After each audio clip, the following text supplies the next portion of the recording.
not that hard. I guess that's sorry.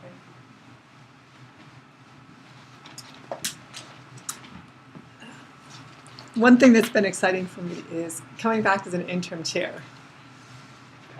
The reason it's exciting is that I am able to look back and see my deficiencies for the first time and have a chance to address them. And many people don't have an opportunity to go back, and that's the reason I'm very excited about being an interim chair. For me, I have a safe environment. I have a new boss who I've known for many years, who I know I can trust. So it allows me to address my deficiencies.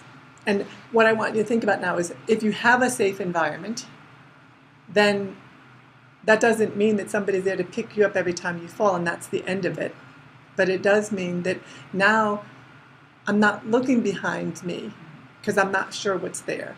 But now I can look internally and I can fix what I need to fix. Does anyone have a confusion about what I just said? Candace, give it back to me. So that you can focus on improving yourself, because you don't have to be worried about mistrust of your superior or your team members, and not be affected by the small stuff, other stuff. When you become leaders, make it a safe environment so that people can address their deficiencies. Otherwise, they will be in such fear that the problems will grow. There are, in my opinion, two major deficiencies that pop up, at least in my group, probably in Dr. Nicholas and Dr. Shias. One is the denial that we've spoken about, which is, I think I'm a 5, everybody else thinks I'm a 2. The second is standing up to the bully. We've already talked on the first one. I don't feel we touched on the second one enough, so I want to talk a little bit about, addressing the deficiency of not being able to stand up. And in education, we talk about knowledge, skills, and abilities. Knowledge, skills, and abilities. I believe all of you know what you need to do to address a bully. I believe that each of you has reasonably good written and oral communication. And so you have the knowledge and you have the skills, but you still lack the ability, which is to use the knowledge and the skills to execute a difficult conversation.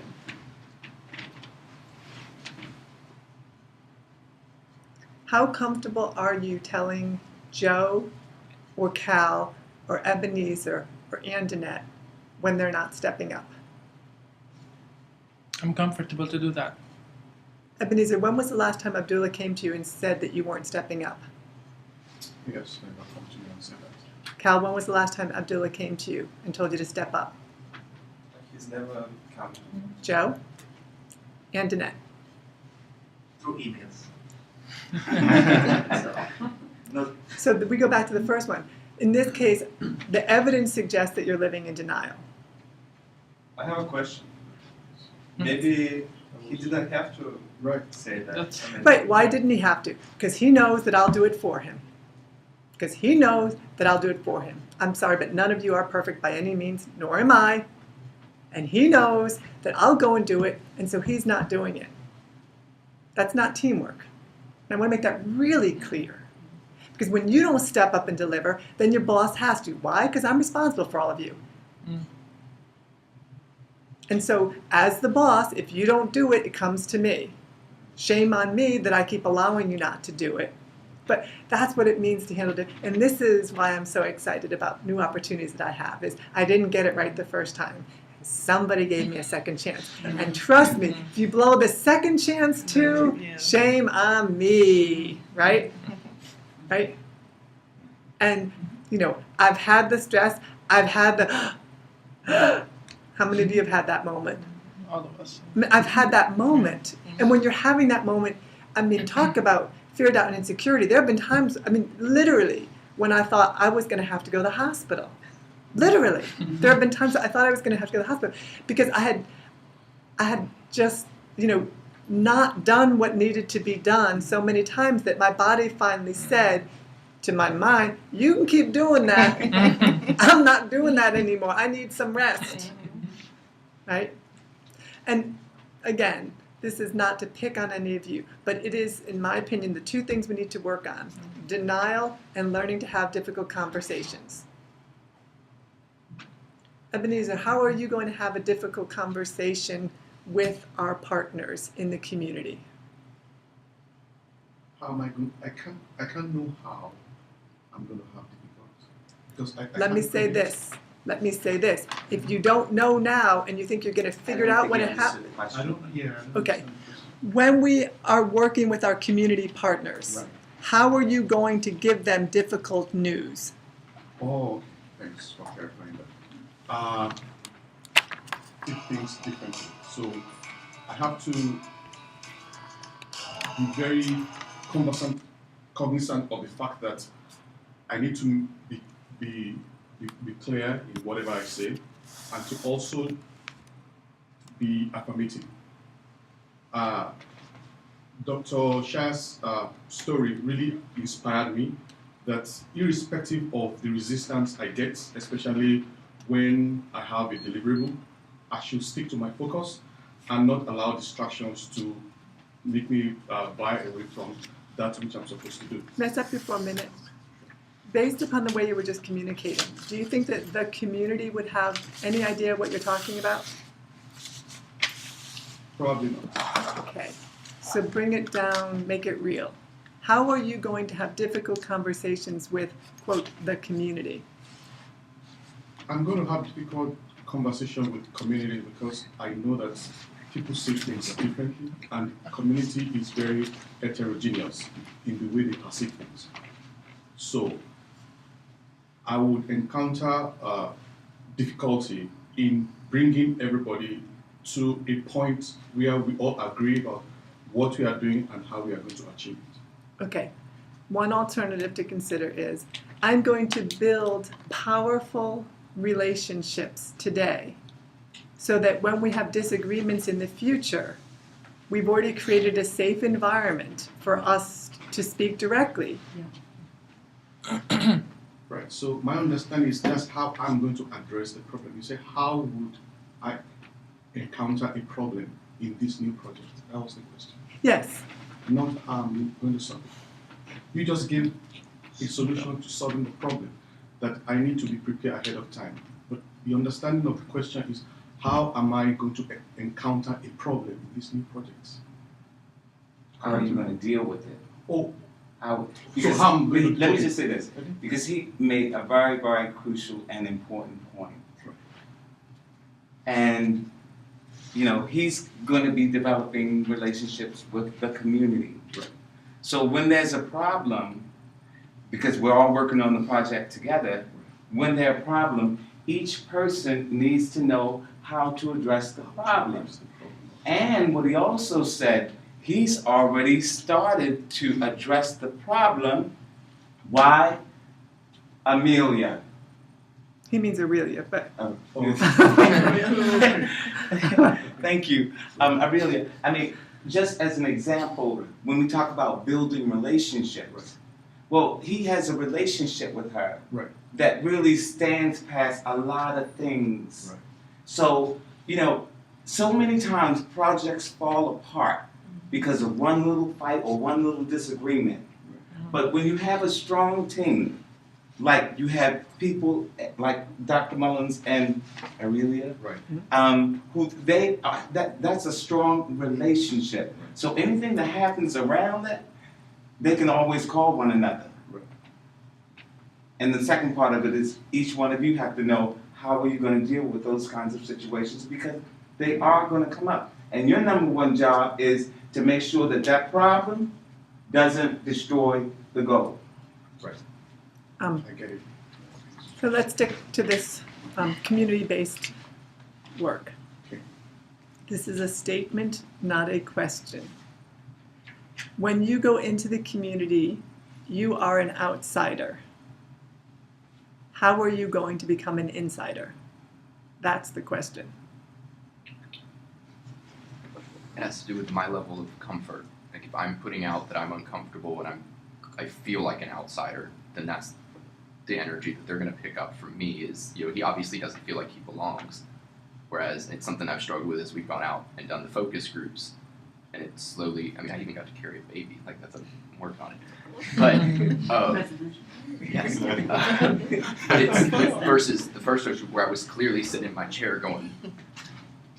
And it wasn't, but again, by putting out the energy that I'm okay, it's fine, like we're all people here, and I think that's what I need to work on, is not drawing so much attention to the fact that I'm an outsider, and just being comfortable with the situation. Bravo, I think. Um, But just I wanted to go ahead. I wanted to piggyback, but go ahead.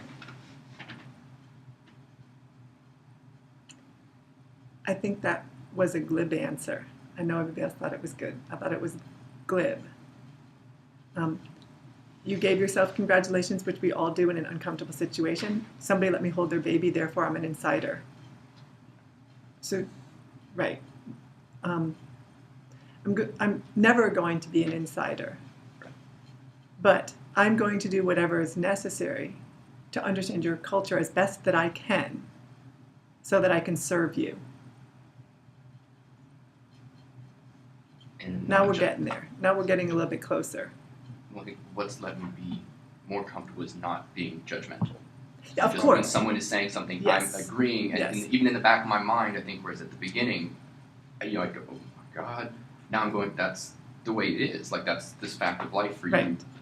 Whether or not I like it, don't like it, Right. this is today. First there's knowledge, then there's skills, then there's abilities. Right. So the first knowledge of cultural competence is understanding that we are different. The second is developing the skills necessary for us to work together. But that last one, which is that implementation phase, right, the Dr. Newhouse stuff, Yeah. right, that's the part. And one of the things that I remind people is if you want to be culturally competent, there is a word to remember, and it is humility, right? And I was reminded of this recently when one of my friends was saying that the reason that they liked the new Pope is because he went back to washing feet. And I got it instantly. I'm not sure I would be willing to be, the Pope if I had to do that. And I'm not talking about washing the pretty lady's feet who had just bathed when she came in. We can all do that. I think it was the real deal washing of the feet, right? And if we want to work with the community, I'm not there. I'm not yet ready to wash feet, and I need to get myself there soon. But that's my deficiency, is I'm not good at washing feet, and I need to get better at washing feet, because otherwise I'm not not only am I not going to be an insider, I'm not going to be welcome into the house, so to speak. And so it's figuring out your deficiencies. What are those things that I need to fix about myself? What are those things that I need to learn about my partners? The emotional intelligence that Marvin keeps reminding me that I don't have, and not getting offended anymore, but listening. My greatest deficiency historically has been not listening, and I'm working on that one. But knowing first, getting the skills second, and then putting it into reality. If I could say Wait a something. minute. Yes, of course. On a note that you had said earlier about when you all are going into the community, one of the things I want, I need to make this point clear. Because one of the things we don't want you to do is we don't want you to be a phony. Don't go into the community. They'll find another job for you someplace else. If it is not in your heart, don't go out there. And if you think that you can, I like to call it doing the dance with real power. That means you're just kind of skating around it, but not really. People, you can't think you're gonna do the dance out there. Okay? I need to say that again. And as a matter of fact, yes, you have to assume that you cannot, if you're going to show up as real power, it's going to be real power and you're not going to fake it. And your judgments, well, you might as well get that straight before you leave home. Because if you have any negative judgments about the environment, about the people, about this, that, and the other, go home. Some of us go down to Lexington Market. You want to tell me your experience? Somebody? I go to Western Market pretty much every other day for lunch.